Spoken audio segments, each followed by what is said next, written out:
Hey everybody, it's your girl Lillie Mae and Amber J, and we are getting prepared to have an awesome conversation with you guys. Thank you so much for tuning in already. I know that some of you will be with us the entire time, and we are excited about that. So we just started up a little bit early so that we could get prepared and make sure that we get everybody in and ready to chit chat with us. We're going to have a good time. We're going to have a good time. And so we definitely want to make sure that everybody gets the opportunity to tune in with us. So just chill out. You'll get to see a little bit of behind the scenes when we go live from the loft, as we always call it. And hopefully we can get rocking and rolling here shortly.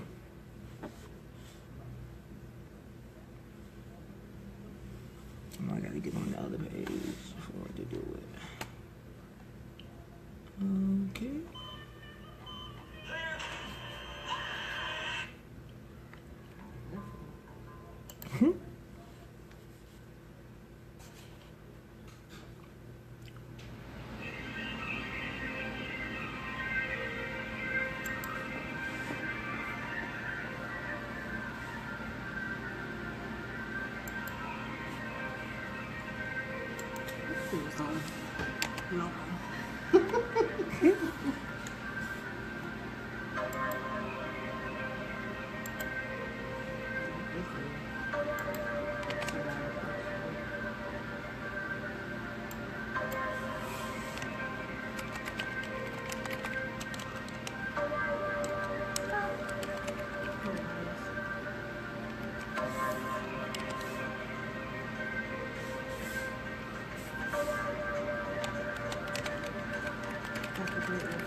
You see Amber got the inspirational music going on over here. And we have about 4 minutes and then we're going to get moving.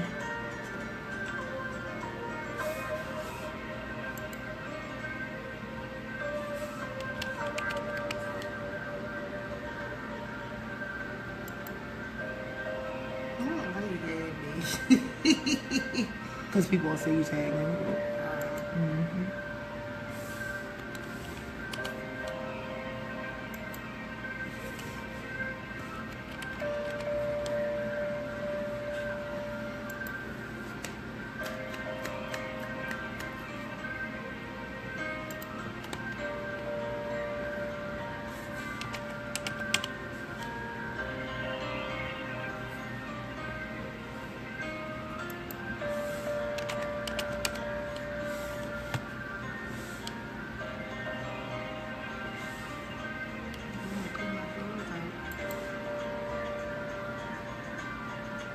Why is it that you can add people from here but not? That's what I'm saying. It's so weird. You can do it on the tablet. I mean on the cell phone, but not on the tablet.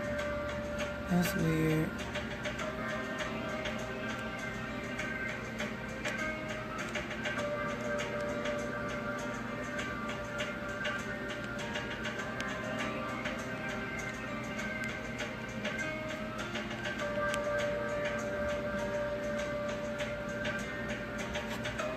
It's kind of strange. You can't do it on there.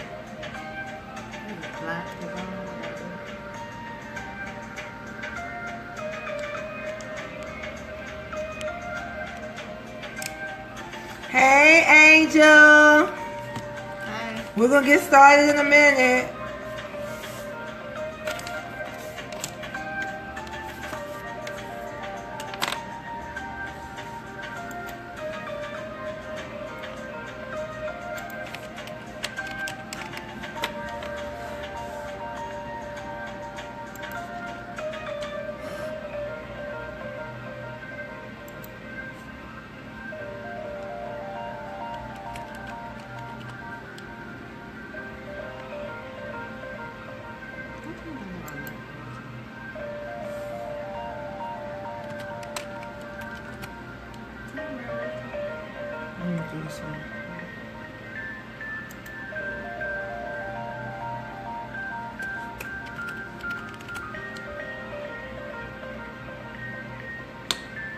Two-minute countdown.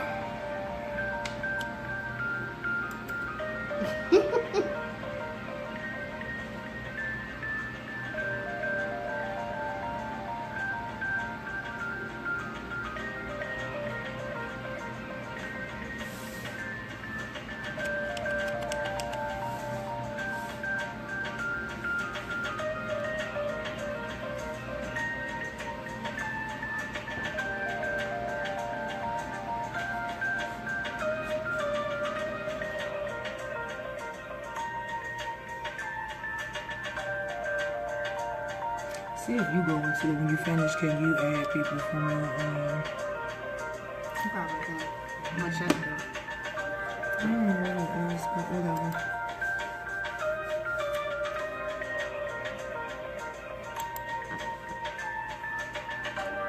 One minute.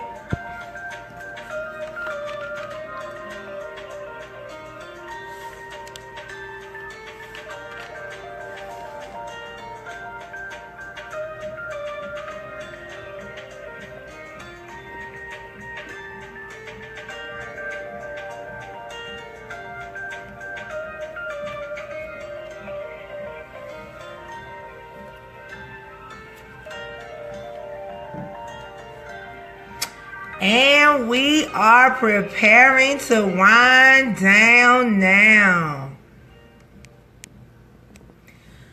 Good evening, good evening, good evening. As you know, I'm your girl Lillie Mae, and this is my 50. Amber J. And we are preparing to talk to you tonight a little bit about knowing your boundaries, respect, and responsibility. And so this forum was more or less inspired by a recent turn of events. Amber J and I, we are news buffs. We keep up with the news, but we also try to make sure that we have our own perspective and opinion as it relates to what's going on in the news. And so with that being stated, I want to make sure that everybody is aware of what's going on. And if you are, or if you aren't aware, we're going to make you aware. So we're going to start the broadcast off. We're not going to jump into knowing your boundaries. We're going to kind of recap some current events. We're going to talk a little bit about the verdict in the Philando Castile shooting. We're going to talk a little bit about the Bill Cosby verdict, and we're going to discuss the shootings of the Republican senators last week. So, Amber, want to jump into the current events? Good evening, y'all. As many of you know, if you haven't been paying attention, especially to Facebook, on June 16th, the same day as Tupac's birthday, the same day as the release of the Tupac movie All Eyes on Me, the Philando Castile case ended its trial with an acquittal for the police officer that killed him. A lot of people was claiming racist, whatever have you. Obviously the guy operated in fear and, jumped the gun on shooting this guy in front of his girl and his kid. But he's been acquitted on all charges, so there's no conviction. So he's free. Of course, he used the same mode as they always do. He feared for his life. I was right. I'm going to use that. He feared for his life. And jury was mostly white. So, the mother is very upset. I don't know if you've seen two videos. One when she did the press conference, so to speak, in front of everybody afterwards. And she did express herself. She'd been quiet this whole time. She'd been trying to be strong, but she just let it out. Then she went back on Facebook Live in the car and said, fuck the police, and went all the way up in, and Minnesota and killed her child, and all of that. And, of course, the students that he worked in the cafeteria for loved him. They did a little banner and all, and this guy didn't have any type of record, no nothing. Good dude, got shot. Again, him and Alton Sterling are the two shootings that were back-to-back last year in July. that we pretty much were founded on. That's what pushed us to do what we're doing now. And for those in cities and counties where this is happening, criminal charges and criminal conviction is not your only option. There is a thing called civil. Just like an O.J. Simpson, because I always use O.J. because O.J. is just the best example. O.J. Simpson got off. We all know this, right? Yeah, you know, amongst us, we probably know the man did do it. Okay? But the father of the second victim pressed civil charges against O.J. Simpson, and O.J. Simpson ended up having to pay and sell some memorabilia and all that stuff. Even though the man is still not over the fact that his son is dead, but he pushed it by getting civil, and they deemed it that it was what was the word? I don't want to say mishandle. Mishandle's not the word, but pretty much show it was negligence. So that's what now in both cases they can do is press civil charges and to show negligence on the part of the police department, which is clear, so they can win a civil suit even though it's not criminal, even though the guy should have been charged with some type of criminal charge. So please know, criminal is not just your only option. You have got to go to these polls. You have got to go to general assemblies or whatever you want to call them in your state and get rid of these folk that are in office, i.e. Commonwealth attorney, for why this case had almost an all-white jury. That's the Commonwealth attorney's fault. Commonwealth attorney has input on that. So it's an elected position, so get involved. I'll see that later. So get involved. So if you're not feeling it, carry your ass down there and get the man or female out. It's really that simple. It really is, if you that mad with it. But that's what's going on with Philando Castile. Again, R.I.P. Our condolences. I definitely feel the mother. I'm not surprised, but it's annoying. This thing is starting to become normalized. If it hasn't been normalized to you, it's ridiculous. In both cases, it's ridiculous. The Justice Department won't even press charges in Alton Sterling case. They won't. But again, you can push it to civil, show negligence on their part, and probably, Miss Sylvia, probably. But again, you know, civil is your next step, and then after that, you go and be like, hey, we need some laws in the name of Philando Castile or Alton Sterling, just like they got, you know, the Megan law and Amber, Sandra Bland, Sandra, all that. It's more, you know, we as black folks think it's just one thing. No, that's the whole point of us. We educate. We got to educate and be like, no, it's more than one way to skin a cat. Can't get the cat this way, I'm going to turn it upside down and try to cut it this way. That's what it is. In other news, him was targeted. And if you don't know who him is, Agent Orange 45, however y'all want to call him, to me, it looked like a setup. But I know Miss Sylvia. It's power in knowledge. But a couple of senators were shot at. One is in critical condition. I don't know the latest. But supposedly the story is this white man, older white man, comes up to the little golfing thing or whatever they were going, baseball, whatever it was. And who is? Democrats or Republicans? Somebody said, oh, this is Republicans out here. Pow, pow, pow. Somewhere in critical, the other guy, what's his name, Scalise. Yeah, he's in, you know, critical condition and trying to pull through. But this is a wake-up call for him, because if it was that easy, just like it was easy for the man to jump the fence when President Obama But he was a white man, though, so it was that easy. He was a white man. Black man wouldn't have got that close. Yeah, black man wouldn't have got that close. They would have shot the black man. Yeah, for being at that type of sport, like you out of place. Yeah. But you know, he went in, shot at him. Chaos, and of course the man is dead, as always is in this case. the shooter is always dead. Dead man can't tell no tales. And we don't know anything else on him. You know, was he mental? You know, when the other guy, what's his name? The black guy that was at the LA police and he went on a shooting spree on the police. Okay. Mental health, he looked crazy. But this guy, we don't really know too much. We don't really know too much. He just don't like Republicans. So this is a wake-up call because if him was there, I think him was actually the target. But if him was there, it might have been a little thing. And last but not least, Bill Cosby. Now, Bill Cosby, I have to laugh because he was petty. When he walked out of the court, if y'all hadn't seen it, please look it up. But when he walked out of the courtroom, and everybody was like, hey, Bill, we love you, all that stuff. He said, hey. Like Fat Albert. But I thought it was funny. He was just throwing shade. But there's a reason behind why Bill Cosby had a trial behind raping these women with quaaludes, as they used to call them back in the day. I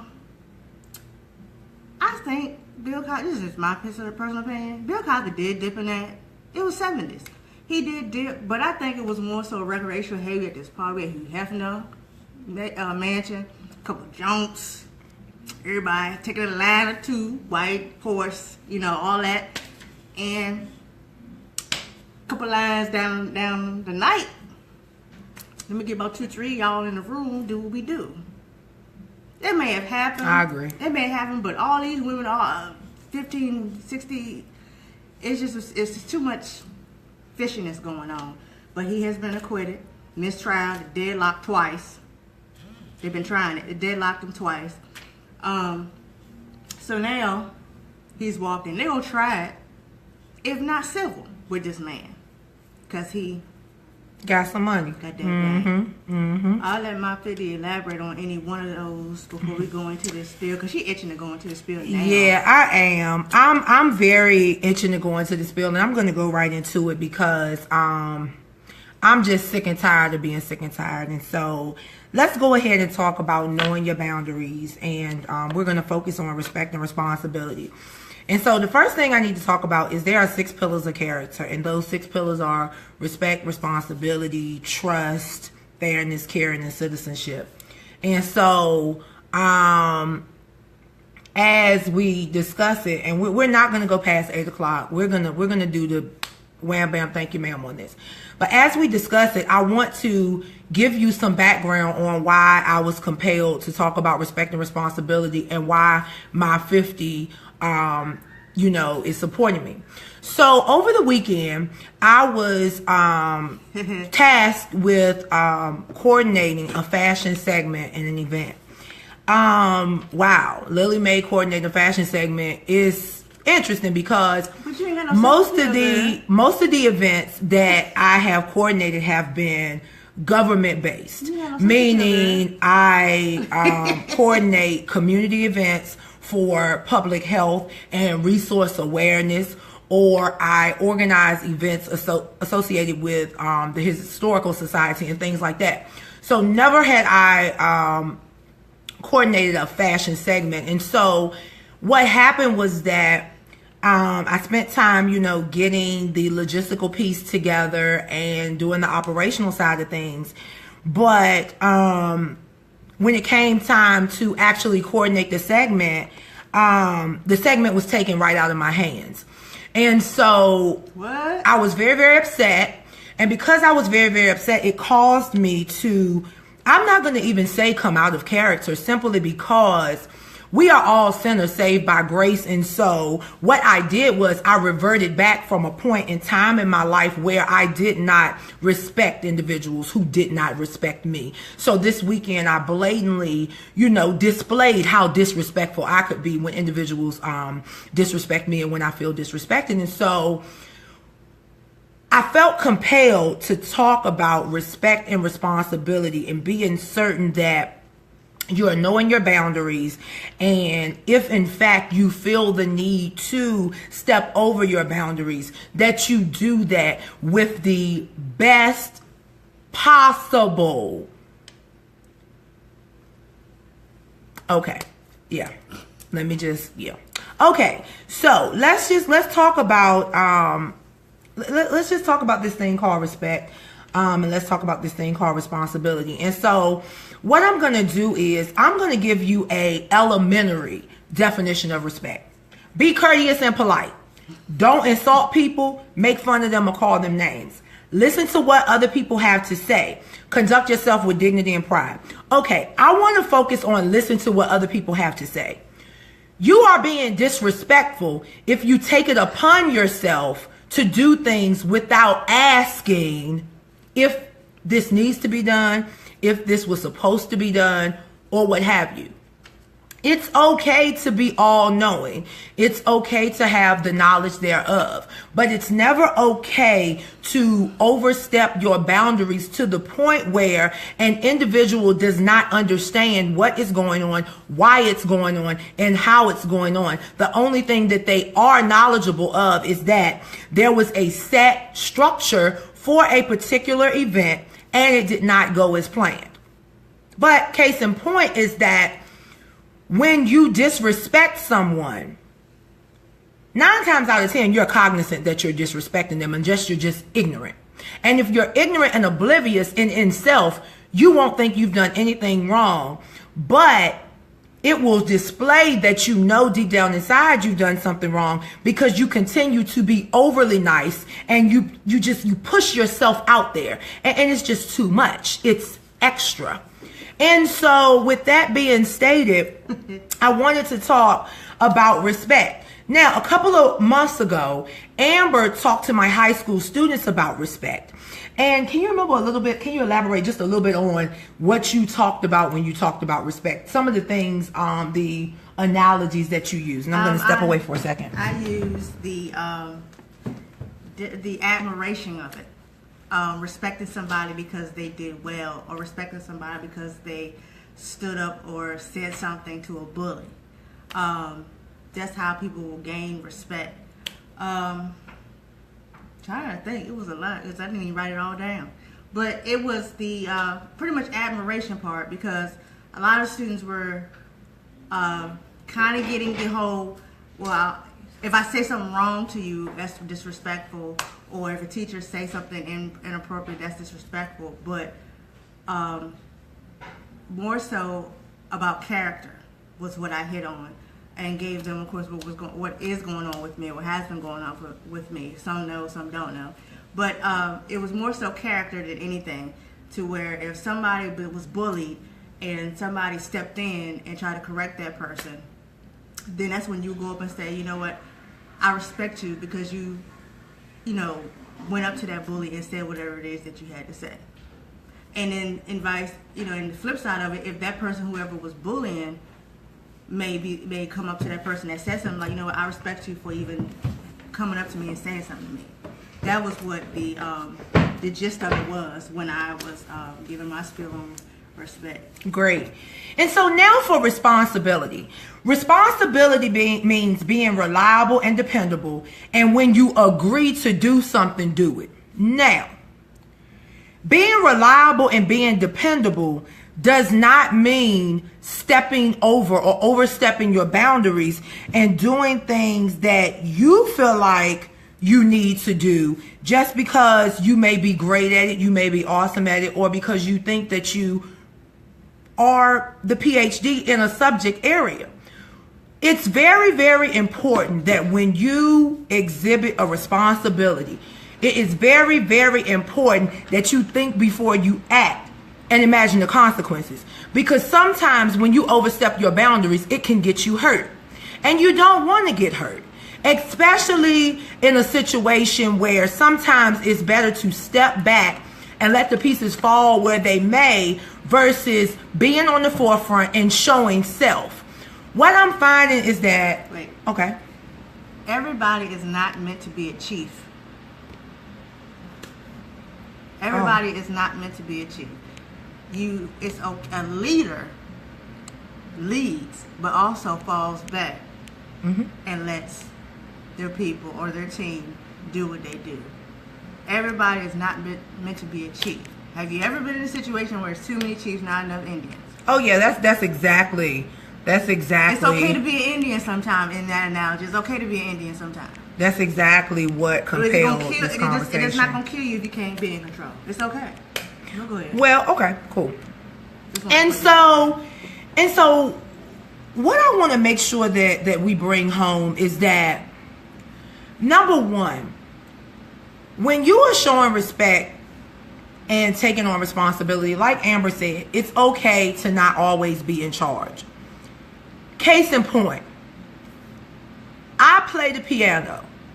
But just because I play the piano doesn't mean that every time I am near a piano, I need to play it and I need to tell everybody else how to play it. Exactly. I play the saxophone. That doesn't mean that just because every time I see a saxophone, I need to pick up the saxophone and show everybody that I can play the saxophone. What else do I do? Sing.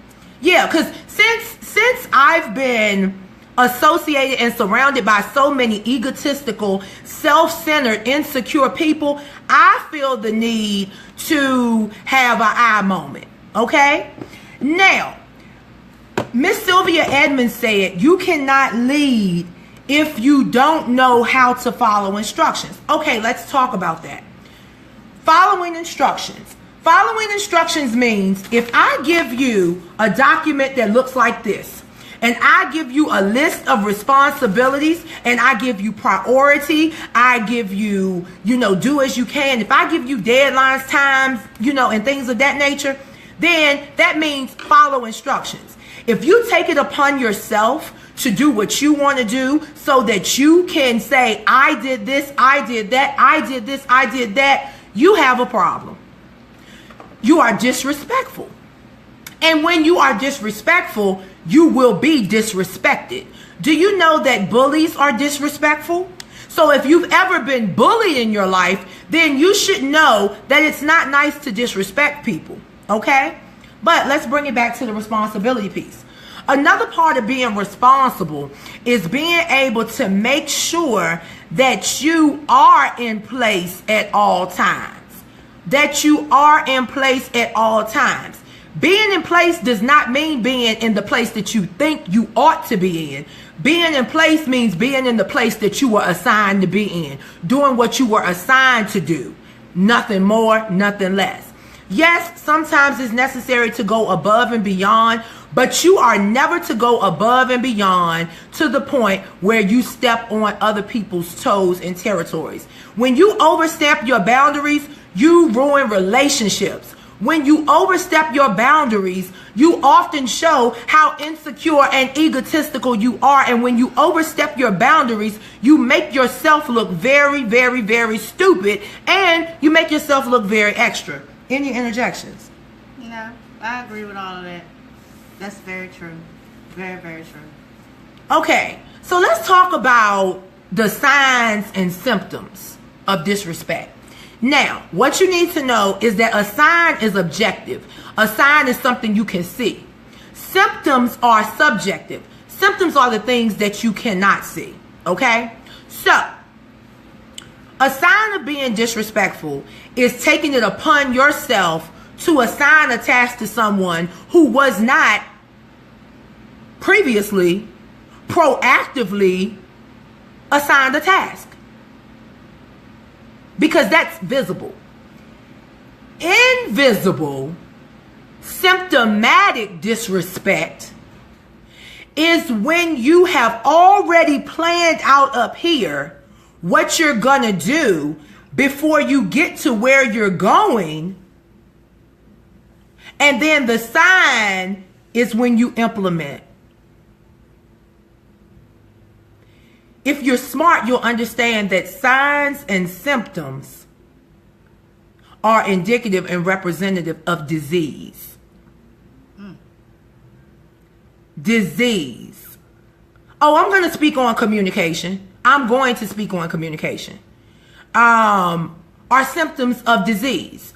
And while we're talking about communication, when you are in a situation where you are a leader or you have been charged with a task, it is important that you outline that which needs to be done. It's also important that your subordinates follow the outline. So as it relates to communication, if you're not sure whether or not something needs to be done, you ask the question. You don't take it upon yourself to do it unless you've been tasked with doing just that. Okay? Being a chief. Now, the biggest portion to this is you cannot communicate if you're on 1,000 because the communication is going to be ineffective. So you can have effective communication and you can have ineffective communication. Ineffective communication is me in Amber's face hollering and cursing her out. That's what I do when I feel disrespected. Mm-hmm. Effective communication would be waiting until your blood pressure has come down, until the blood stops boiling, until my skin is back brown, as it should be and not red, and having a conversation and dialoguing about the how, the why, the what, and where do we go from here. But the reality is that when you are in a position where you are already dealing with individuals who are egotistical, self-centered, and insecure, it's hard to communicate simply because those individuals are not going to accept anything that you're saying. Because for one, you feel that everything you're saying is right. You turn it on. And so with that being stated, that's where we are. Okay. I try, wholeheartedly. Amber and I talk about a lot of different things because we see things different ways. And so what I want to do, I want to talk to you a little bit about Hippocrates' views of personality and how that affects communication. And Angel Jones is correct. You cannot communicate if you feel as if you're superior. And so I'm thinking in my situation, what happened was that I was the inferior, even though I was charged with coordinating a segment. I believe that I was inferior in the situation because I was not experienced, or this is way out of my league, so a myriad of individuals feel. And this isn't my strong suit. However, event planning is my strong suit. Maybe not necessarily a fashion segment coordination, but it is what it is. But let's talk about personality and communication. And so Hippocrates said that blood is associated with a cheerful temperament. Blood is associated with a cheerful temperament. My blood was boiling, so that wasn't cheerful, but that's what Hippocrates said.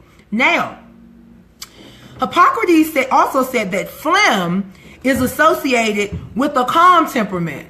Now, that's interesting because I found that when I get really upset, I began to get a little stopped up and I would start salivating.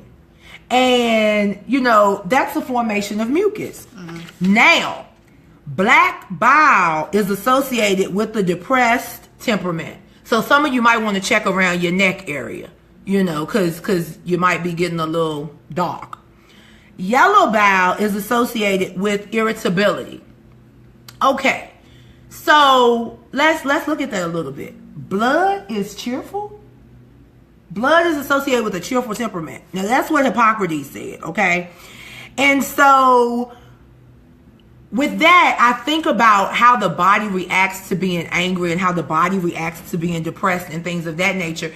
And it also really makes me step back and want to try to understand why when you're upset you might cry, or why when you're upset your body changes, and why when you're upset your blood pressure rises. And in some people their blood pressure kind of drops and it might cause them to pass out and things of that nature. So that was just something interesting that I kind of wanted to throw out there. That's a part of the education piece. But the other thing is, Amber, I want to talk to them a little bit about personalities, okay?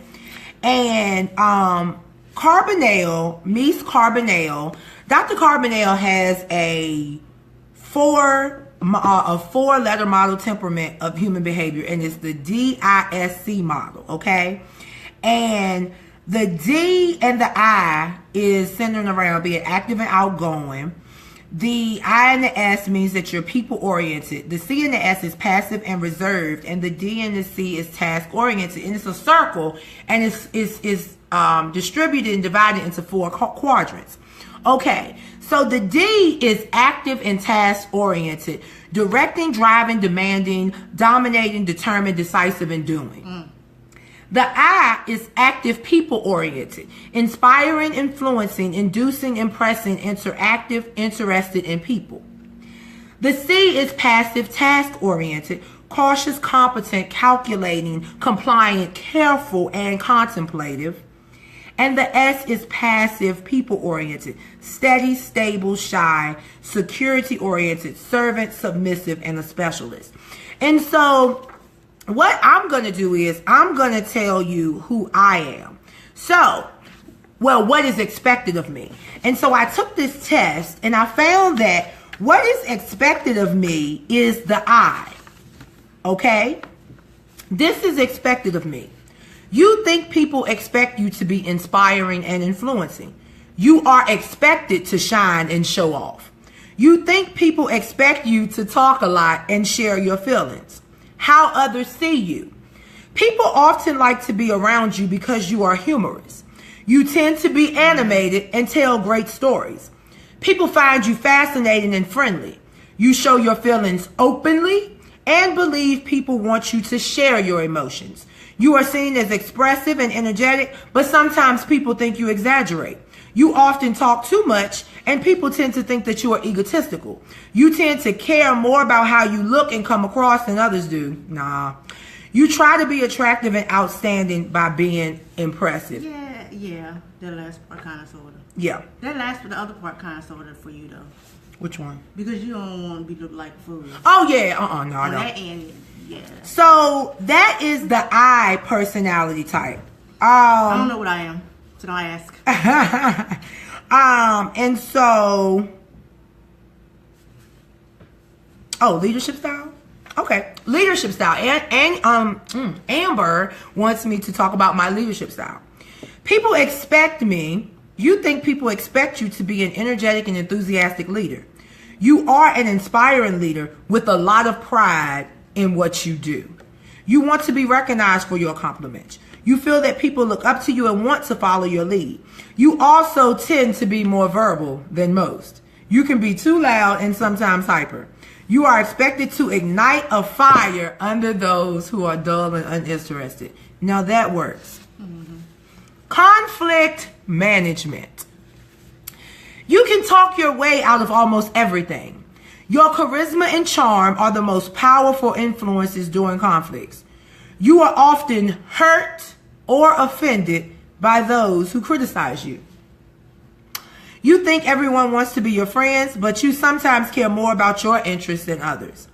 You can say things that are exaggerated or inaccurate to win an argument. You think people are impressed with your verbal and negotiating skills. I would say that's the low spectrum. Okay. So, then I found out after taking this test who I really was. Okay. So, I have the DIC personality. I am dominant, inspiring, and cautious. People often see you in several different ways. Some see you as confident and determined, while others notice your ability to communicate and inspire others. You aren't looked upon as weak or sensitive, which that may explain why individuals who are weak and sensitive feel the need to control or try to blow my candle out. Okay. You are seen as intellectually wise and emotionally positive. Well, that explains why when I turned all the way up, people didn't understand or know why. Okay. You can be a little too critical or fault-finding, but people generally see you as optimistic. That is very true. Okay, okay. So, my actual leadership style. Your leadership style consists of several different influences. You are an enthusiastic leader with serious task skills. So that explains why when people take over things that I've structured and put together, I trip out. Okay. But you don't have experience though. Oh, okay. So they think. Okay. Because they don't see the 1, 2, 3, 4, 5, 6 degrees that I'm looking at. Okay. Oh, okay. So I guess I like to influence and be involved with people, but I'm also active and passive, task oriented. So in other words, what does it say? You would tell folk you can be both forward and demanding. So that means that's the leader. You can tell folk, hey, you do this, you do this, do this, I'm gonna do this. Any questions? Ask me. Okay. But not do and I'm gonna sit back. But Amber, I will accept the criticism because I need to be more sensitive to those who seek steady, stable, and secure environments. So what that says to me is that it is a bit intimidating when you have a DIC personality in a venue where people have been used to being in the forefront and being the all-knowing, omnipresent, omnipotent individual. And then there is a new DIC personality on the block. Okay. I need to slow down, as most people tend to be more passive and need to accept and adjust to my leadership. Okay, so I'll slow down a little bit. Okay. This is interesting, guys. The conclusion is this. You have tremendous qualities that seem to stand out. And I'm going to leave it right there because I am very excited. And hi, Angela. Thank you for tuning in, guys. We are talking about respect and responsibility. And like I said, this conversation was inspired after a recent turn of events that occurred this weekend that really took me. And I never say out of character because anything that you exhibit, that's a part of who you are. But I will say it took me back to a place where I didn't care about people's feelings and I would disrespect you at the drop of a dime if you offended me or disrespected me in my mind. And so with that being stated, I want to open up the floor now for our viewers to make comments.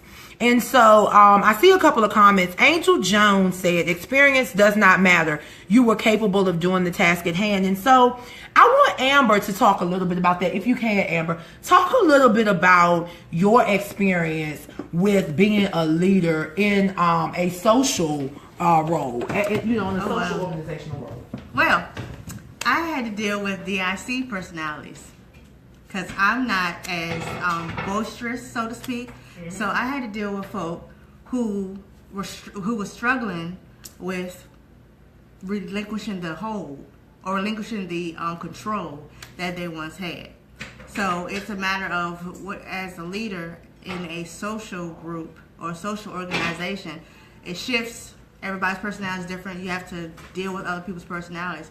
So when you're so used to being in control your way or the highway, and then you fall back and let somebody else take over or be a leader, so to speak, and that person's ways may not agree with your ways, you want to jump in and attack, and you can't do that because everybody's leadership skills are not the same. Your leadership skills might be on a dictatorship, where versus mine, I'm diplomatic.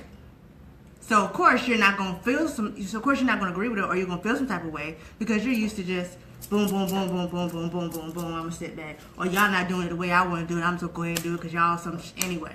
Oh, that's very interesting. I think I dealt with that. Now, so with me, that's a good idea. Give me some more details on it.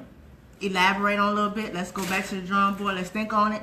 Okay, who's gonna be over the committee? Who's gonna do this? Who's gonna do that? Who needs help with stuff? You need funds? How much? Let's go to vote. And I want to interject on that, Amber, because and Miss Sylvia Edmonds of the Broken Women Foundation, please check out the Broken Women Foundation and support accordingly. She is working on a project. And so when she brought us in to work on the project, Amber asked that question. Can you give me some more information on this? Because I'm not really, directly familiar with it. And after Amber got the information, she was like, okay, cool. That is her. I witnessed that. Amber has to calm me down a lot because I'm ready to go. But what I'm learning is that because I'm ready to go, I often have supported beyond the level that I should have been supporting. We've supported individuals who are thieves. We've supported unbeknownst to us. Yeah, we didn't know, because at the time the information that was presented to us appeared that, the individuals truly were interested in community and charity and service and helping people. And then once we, began to try to help them build a positive platform, we found out that that beast in the Bible with the 7, 8, 9, 10, 12 heads, that was that individual. And so we've, since then moved forward past that, but we always remember and reflect upon our mistakes so that we can continue to grow and we can continue to bring you, fruit. And so, Angel says that you like to get people involved. What you think?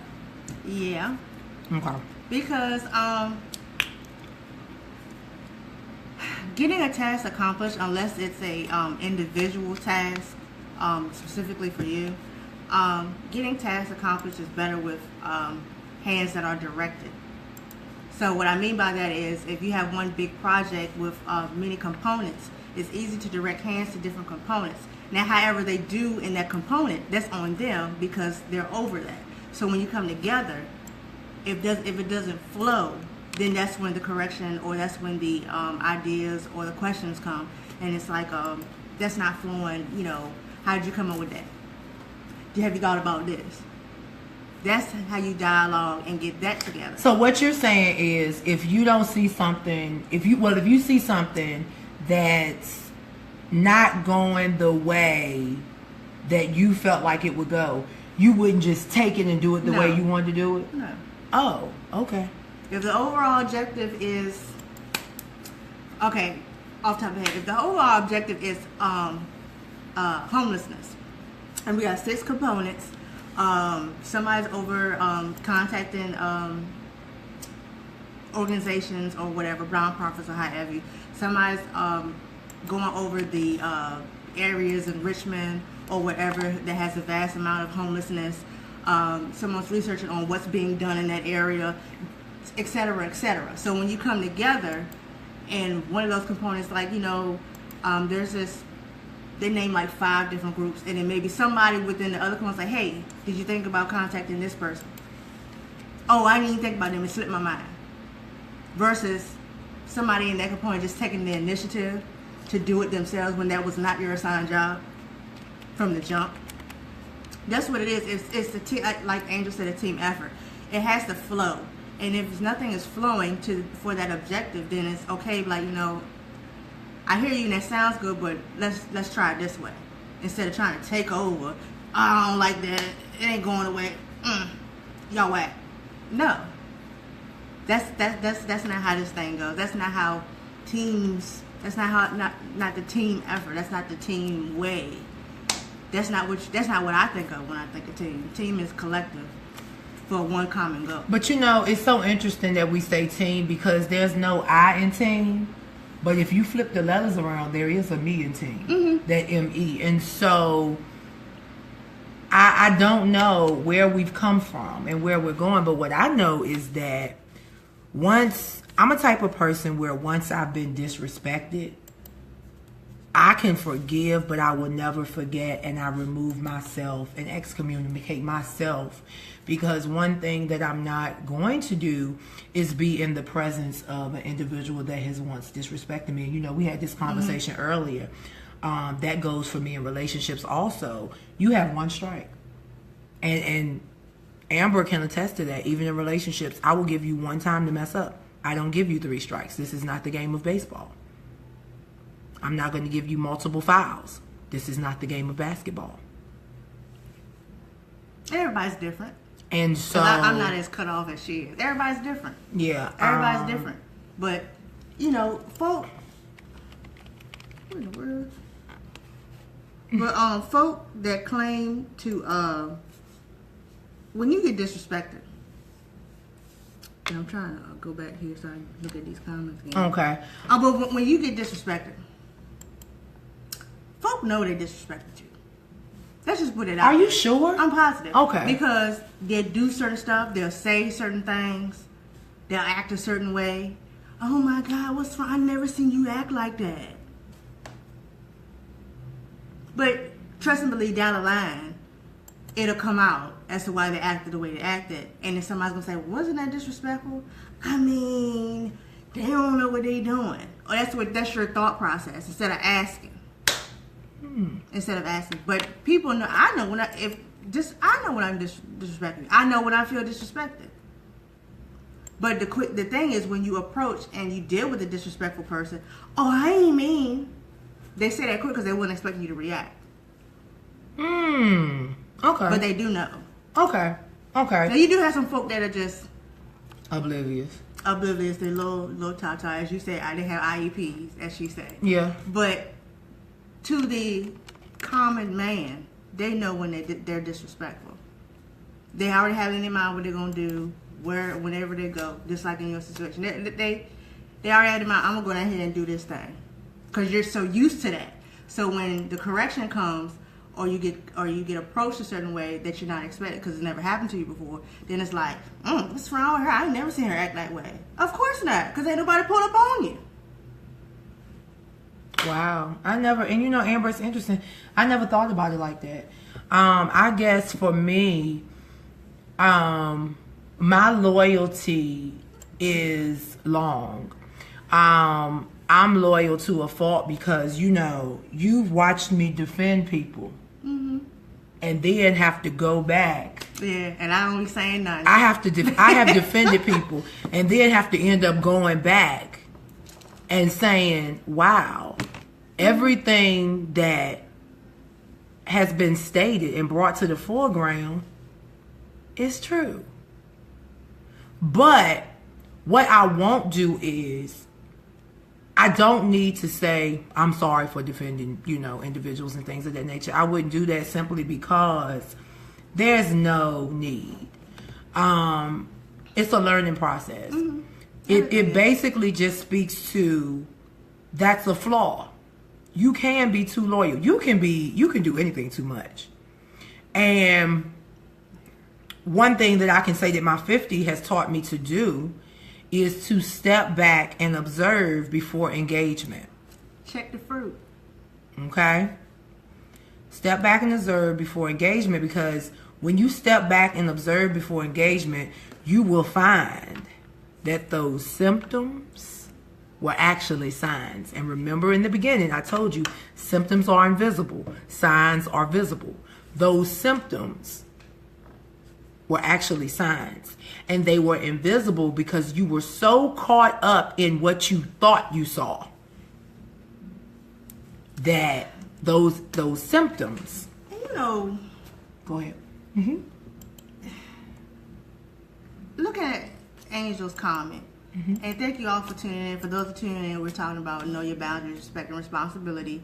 Angel said people take advantage of your loyalty. Loyalty, that word, has been thrown around and diluted. People have taken this word loyalty and used it for, how can I say this? And used it as a form of psychological abuse to hold somebody down. Wow, okay.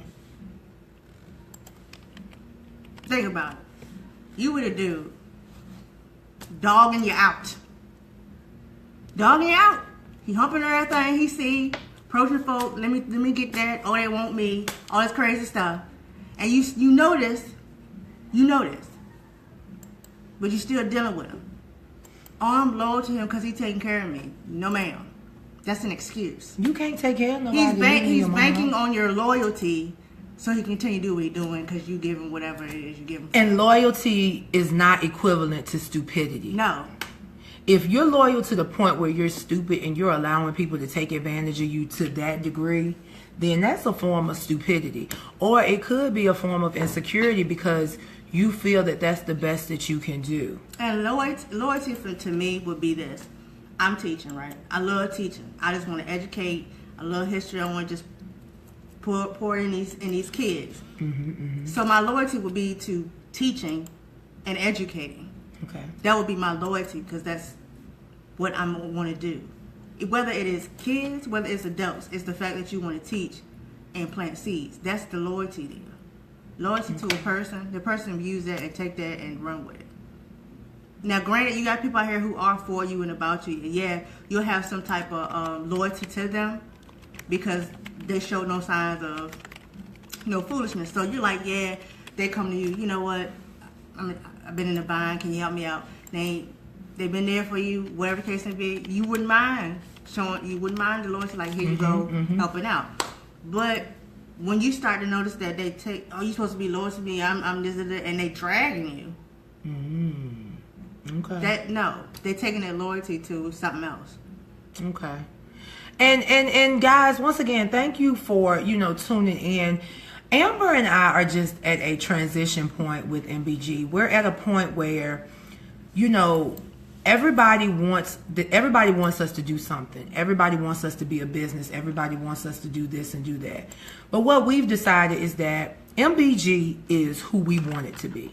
And nobody and nothing can change or sway or persuade what we do. And so we're going to maintain our mission to educate, inform, motivate, and inspire. And what that means is we don't need to be celebrity status. We don't need to go around and talk about how big we are and what we're bigger than and what we're greater than. Because the reality is that people who are like-minded are beginning to align themselves with us, and God is beginning to align those individuals with us.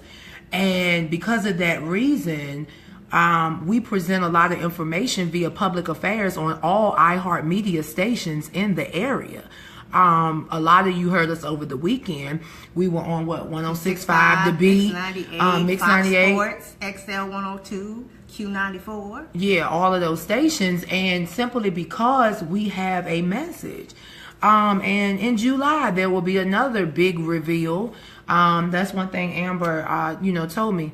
Stop making announcements so early because people try to block it. So yeah, but there'll be another big reveal. And the reality is this. The reality is that I'm looking, and as I'm looking at the comments, I see about 2 or 3 consistent individuals. And I want to say to you, and you know who you are, we want to say we love you and we appreciate you. We appreciate the fact that you have went to war for us.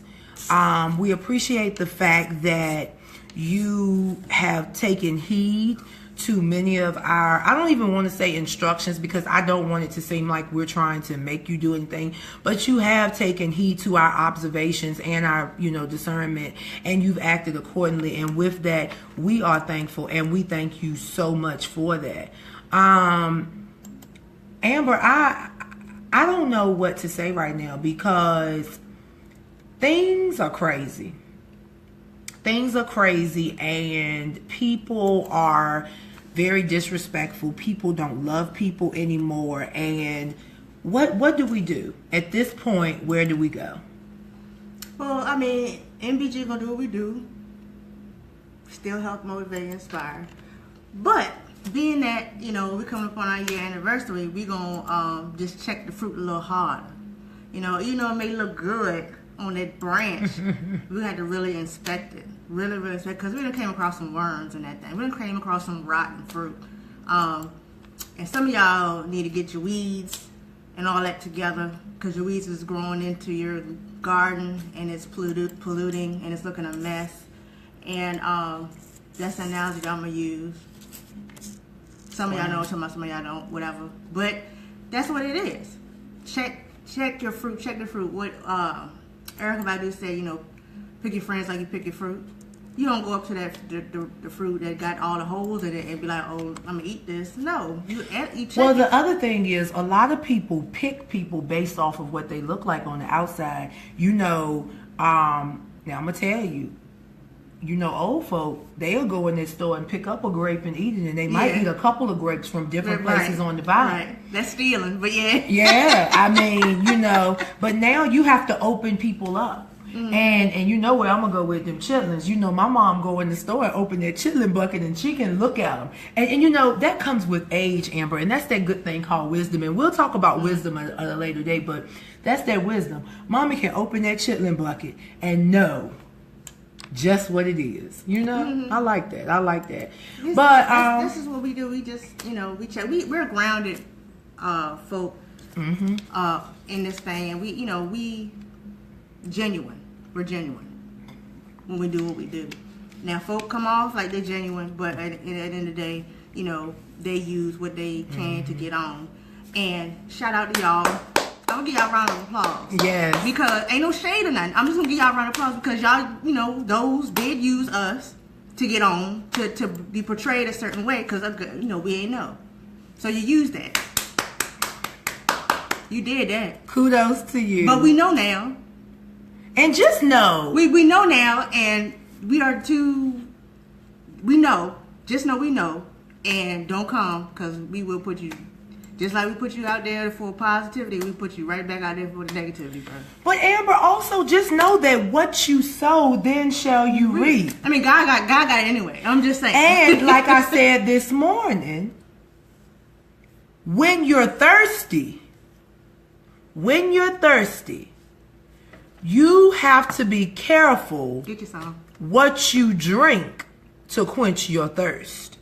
Because I saw a couple of things today that were very interesting. People are so thirsty, and what's happening is their thirst is causing them to get involved in some very, very tough situations. Okay?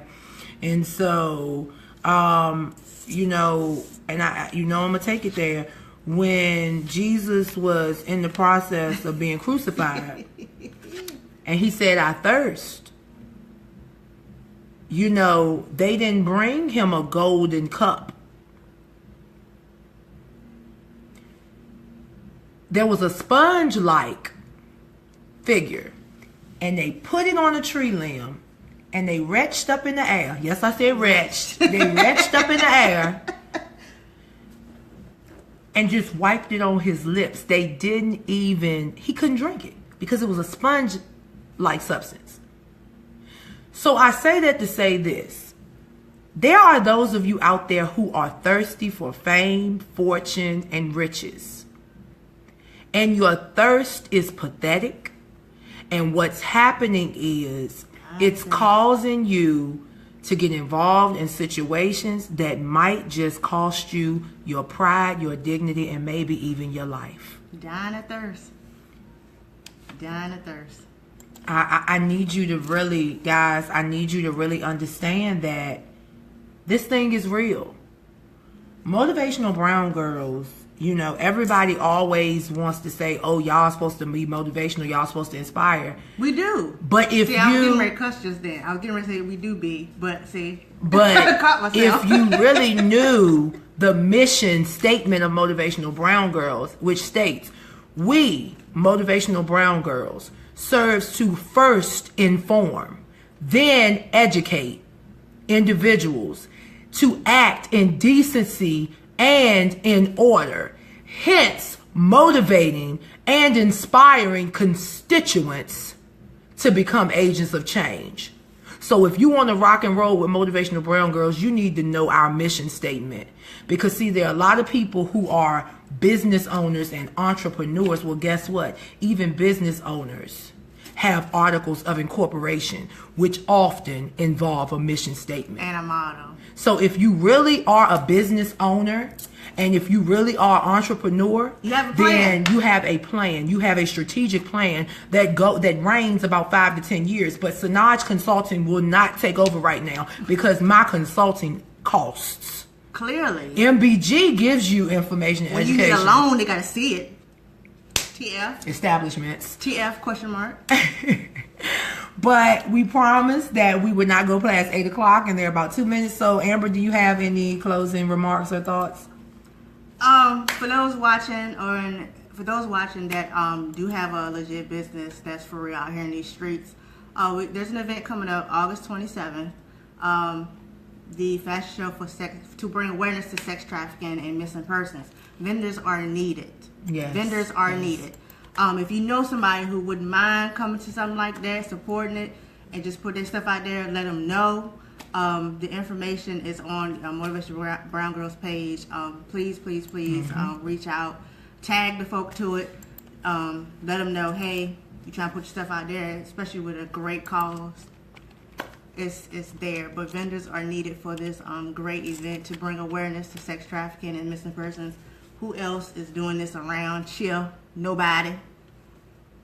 Everybody quick to put a cause on something, but don't want to do the work with the cause.